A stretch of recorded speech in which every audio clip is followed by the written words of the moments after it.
Bismillahirrahmanirrahim. Assalamualaikum warahmatullahi wabarakatuh. Alhamdulillahirrahmanirrahim. Assalatu wassalamu ala sayyidil mursalin Sayyidina Muhammadin wa ala alihi wa sahbihi ajma'in, amma ba'd. Alhamdulillah, syukur kita menjatuhkan atas firman Allah Subhanahu wa taala, di mana pada kali ini kita masih diberikan begitu banyak kesempatan. Kemudian pula kita berikan salat dan salam kepada junjungan kita Nabi Muhammad sallallahu alaihi wasallam. Allahumma shalli ala sayyidina Muhammad wa ala ali sayyidina Muhammad. Adapun di sini saya akan membuat video sebagai tugas akhir dari mata kuliah tafsir ilmi dengan dosen pengampu Ustaz Dr. Haji Daniel Idrus MC MTHI. Kemudian saya atas nama Rahimin dari kelompok 5 dengan program studi ilmu Al-Quran dan tafsir.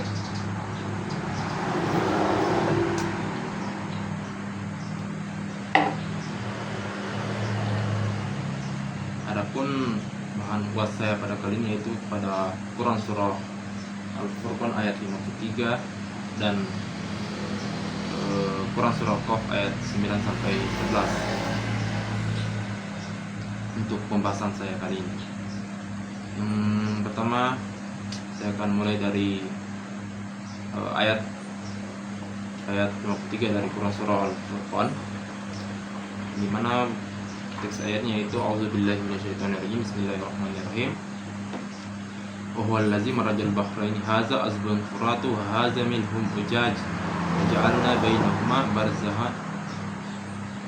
barzahan wa hijratan mahjura, yang artinya, dan dialah yang membiarkan dua laut mengalir atau berdampingan, yang ini tawar lagi segar dan yang lain asin lagi pahit, dan dia jadikan antara keduanya dinding dan batas yang menghalangi. Kemudian kita beranjak ke makna mufradatnya, yaitu kata maraja, itu jelasannya di sini yaitu membiarkan mengalir atau melepaskan dua air hingga saling bertemu. Kemudian kata al-bahrain yaitu dua laut atau dua kumpulan air yang besar. Dalam bahasa Arab kata al-bahar dapat merujuk pada laut maupun sungai yang sangat besar. Kemudian kata azbun yaitu air yang rasanya enak dan mudah ditelan, atau kita kenal dengan kata tawar atau tawar.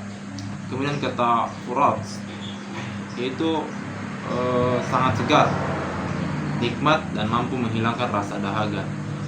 Kemudian kata milhun itu asin. Kemudian kata hujaj itu sangat asin, pahit dan terasa membakar pekat atau leher.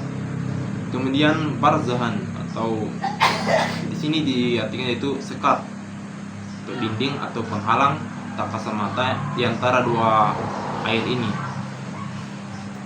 Kemudian hijratum mahjura yaitu batas yang benar-benar kuat yang melarang keduanya untuk melampaui satu sama lain, untuk tidak saling mencampur. Kemudian pembahasan selanjutnya itu asbabun nuzul, sebab turunnya ayat ini. Ayat ini tergolong ayat makkiyah yang diturunkan untuk menunjukkan bukti-bukti kekuasaan dan keagungan Allah Subhanahu wa taala di alam semesta, atau ayat kauniyah, sebagai bentuk pencerahan dan pembuktian bagi kaum yang meragukan kekuasaan Allah Subhanahu wa taala. Kemudian para ulama tafsir juga tidak mendapatkan khusus untuk asbabun nuzul yang melatar belakangi turunnya Quran surah Al-Furqan ayat 53 ini. Kemudian yang selanjutnya itu munasabah ayat, keterkaitan dengan ayat sebelumnya yaitu ayat 51 dan 52. Setelah pada ayat 51 dan 52 Allah memerintahkan Nabi Muhammad untuk tidak menuruti keinginan orang-orang kafir, dan menegaskan perintah untuk bertauhid pada ayat ke-53 ini, Allah memberikan bukti nyata kekuasaannya melalui ketetapannya di alam semesta. Pengaturan dua jenis air menjadi bukti logis bahwa dialah pencipta dan pengatur alam yang maha kuasa yang berhak disembah. Kemudian berikutnya itu penafsiran ayat. Adapun pada kali ini yaitu Imam Ibnu Katsir dalam kitabnya menjelaskan bahwa ayat ini menerangkan salah satu tanda kebesaran Allah melalui penciptaan dua jenis air bumi dengan karakteristik yang bertolak belakang. Pertama itu air tawar atau asbun furat, yaitu penciptaan air sungai, danau, dan mata air yang ditunjukkan untuk kelangsungan hidup manusia, hewan, dan tumbuhan. Kemudian air asin atau milhun ijaz, penciptaan air laut yang luas, keasinan dan kadar garamnya yang tinggi pada laut mengandung hikmah agar airnya tidak busuk dan tidak merusak udara di sekitarnya akibat biota laut yang mati di dalamnya. Kemudian meskipun aliran air tawar seperti sungai dan air asin seperti laut bertemu di muara, Allah meletakkan barzahan atau sekat tak kasat mata dan hijratun mahjura atau penghalang yang sangat kuat, sehingga air asin ini tidak merusak kebersihan air tawar, dan air tawar tidak menghilangkan kadar garam air laut yang dibutuhkan ekosistemnya. Kemudian yang kedua yaitu tafsir Imam Al-Qurtubi. Imam Al-Qurtubi menegaskan sisi kebahasaan dan takdir hukum alam atau sunatullah. Yang pertama itu kata maraja, diartikan sebagai tindakan membiarkan kedua aliran air berdampingan dan bercampur di batasnya tanpa menghilangkan identitas utama masing-masing. Kemudian yang kedua itu kata barzahan, dipahami sebagai batas kekuasaan dan ketetapan Allah yang menghalangi kedua air tersebut untuk saling mendominasi. Kemudian kata hijratun mahjura di sini adalah bentuk kiasan atau istilah dalam bahasa Arab, berarti larangan yang sangat tegas dan mutlak yang bermakna masing-masing air secara hukum alam bertahan dari melampaui batas sifat fisiknya. Kemudian yang ketiga itu ada tafsir Quraisy Shihab atau tafsir Al-Misbah. Profesor Dr. Muhammad Quraisy Shihab meninjau ayat ini dari sudut pandang sains dan pesan moral sosial. Penjelasan pertama yaitu sisi sains atau fisika. Ayat ini menggambarkan fenomena alam yang sangat akurat seperti di daerah Moro atau lokasi pertemuan dua arus laut yang berbeda sifat fisik. Secara ilmiah terdapat perbedaan massa jenis, suhu, kadar garam, dan tegangan permukaan yang membentuk dinding pemisah. Hal ini membuat kedua jenis air tidak langsung menyatu secara homogen sesuai dengan istilah barzakh dalam ayat 53. Kemudian kedua itu pesan moral. Fenomena ini menunjukkan bahwa ada dua hal yang sangat berbeda, tawar dan asin, dapat berdampingan dalam harmoni tanpa harus saling merusak. Ini menjadi pelajaran bagi manusia untuk saling menjaga batas-batas ketetapan atau hudud yang telah ditentukan oleh Allah dalam kehidupan. Kemudian kita beranjak ke pembahasan berikutnya, yaitu pada Quran surah Al-Qaf, pada Quran surah Qaf ayat 9 sampai dengan ayat 11,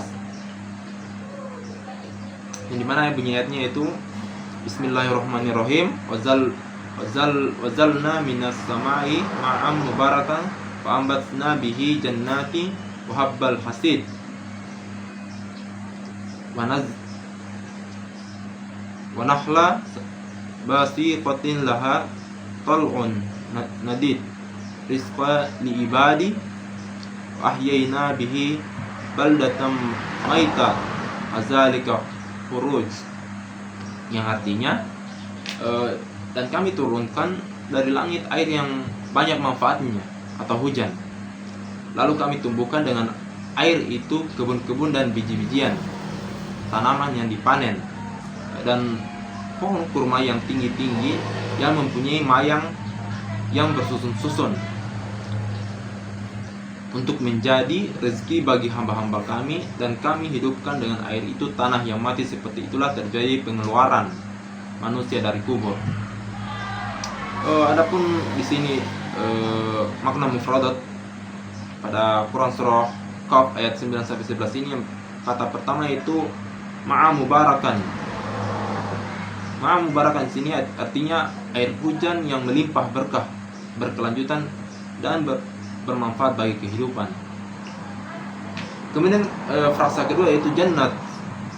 Jannat itu di sini diartikan sebagai kebun-kebun atau taman-taman yang rimbun dengan berbagai jenis pohon dan buah-buahan.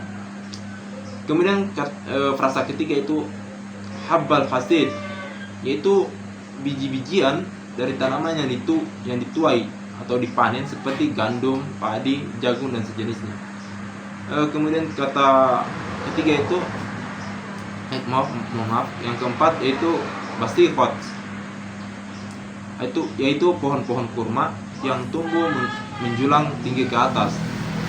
Kemudian berikutnya itu talon, yaitu mayang tongkol atau calon buah kurma pada tahap awal pembentukan. Kemudian yang berikutnya kata nadid, itu tersusun sangat rapi, rapat dan bertingkat-tingkat satu sama lain. Kemudian kata berikutnya itu rizqan lil ibad, sebagai bentuk rezeki dan sumber kehidupan bagi para hamba. Kemudian frasa berikutnya yaitu baldat dan maita, yaitu negeri atau kawasan tanah yang gersang, tandus dan tidak memiliki tanda kehidupan tanaman. Kemudian frasa yang terakhir yaitu kadzalika huruj, itu demikian pula proses pengeluaran atau pembangkitan kembali manusia dari dalam kubur pada hari kiamat. Kemudian pembahasan berikutnya itu ada asbabun nuzul ayat. Secara khusus tidak ada riwayat asbabun nuzul, sebab khusus yang melatar belakangi peristiwa tertentu pada bagian Quran surah Qaf ini ayat 9 sampai ayat 11. Ayat-ayat ini juga berstatus makiyah dan diturunkan sebagai jawaban argumen atau dalil kauniyah atas keraguan kaum musyrikin Makkah. Pada ayat-ayat awal surah Qaf, kaum musyrikin merasa heran dan menganggap mustahil bahwa manusia telah mati dan menjadi tanah pada dihidupkan kembali. Kemudian ayat 9 sampai 11 turun untuk mematahkan keraguan tersebut menggunakan bukti nyata dari alam sekitar mereka. Kemudian pula munasabah ayat atau keterkaitan ayat. Setelah ayat-ayat awal orang-orang kafir menolak konsep dari hari kebangkitan, Allah menunjukkan kekuasaannya lewat penciptaan langit dan bumi. Itu pada ayat ke-6 sampai 8. Yang pertama keterkaitan antara ayat 9, 10 dan 11. Ayat 9 yaitu Allah memulai dengan menjelaskan proses pembukaan rahmat melalui air hujan yang diberkahi yang menumbuhkan kebun-kebun atau jannah dan bahan makanan pokok atau habbal hasid. Kemudian ayat ke-10-nya Allah mengkhususkan penyebutan pohon kurma atau an-nahl yang menjulang tinggi dengan buahnya yang tersusun rapi sebagai contoh tanaman utama yang sangat bernilai. Kemudian ayat yang ke-11 Allah menegaskan tujuan dari penciptaan tersebut sebagai rezeki hamba. Lalu penyimpulannya dengan perumpamaan sebagaimana Allah menghidupkan tanah yang mati menjadi hijau bersemi, begitu pula lah manusia akan dikeluarkan atau kata al-khuruj dari dalam kubur. Kemudian berikutnya itu ada penafsiran ayat dari Fasir Ibnu Katsir. Ibnu Katsir menjelaskan runtutan ayat ini sebagai bukti logis kekuasaan Allah atas hari kebangkitan.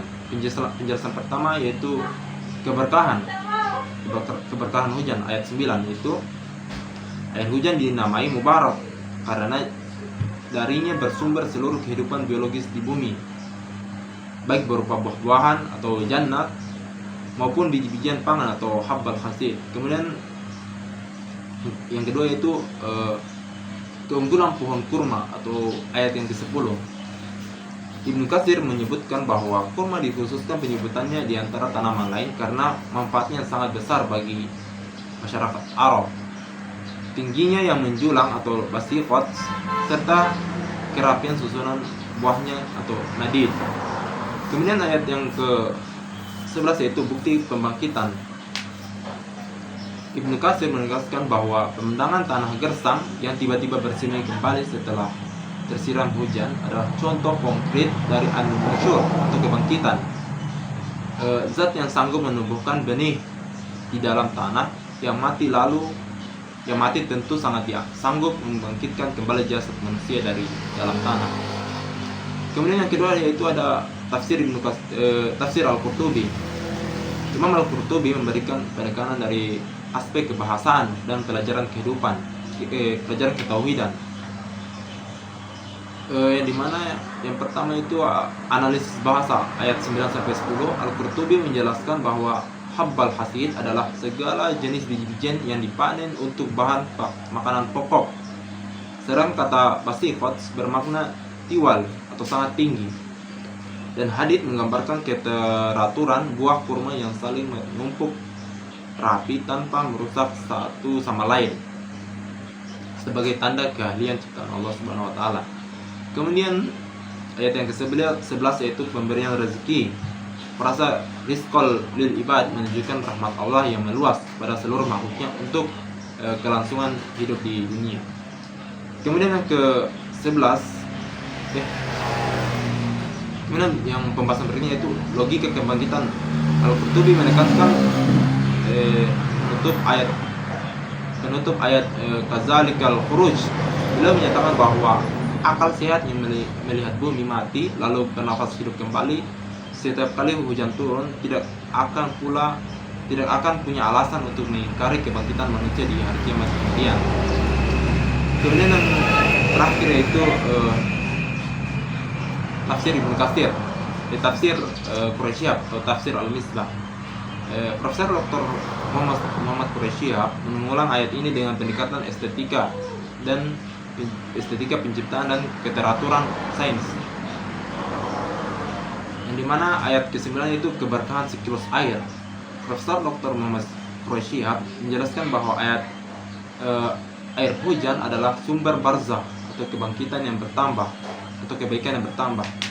Kemudian hujan memicu siklus vegetasi yang menghasilkan bahan makanan pokok yang dipanen atau kata habbal hasid. Kemudian yang kedua yaitu ayat ke-10 estetika alam.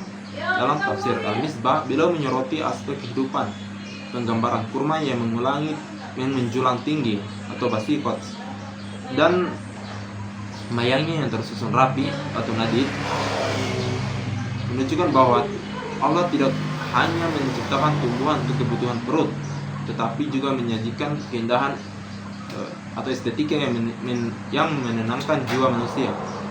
Kemudian ayat ke-11 yaitu kemudahan kebangkitan. Pada ayat ke-11 ini kata al-furuj atau pengeluaran mengisyaratkan betapa mudahnya bagi Allah membangkitkan manusia, mengeluarkan manusia dari dalam kubur. Bagi Allah sama mudahnya serupa dengan mengeluarkan tunas dan tanaman dari balik tanah yang keras dan mati. Ini ajakan bagi manusia untuk berpikir logis bahwa hari kebangkitan adalah kepastian yang sangat masuk akal. Mungkin sampai sini saja video tugas tafsir ilmi dari saya. Mohon maaf bila ada kekurangan. Assalamualaikum warahmatullahi wabarakatuh.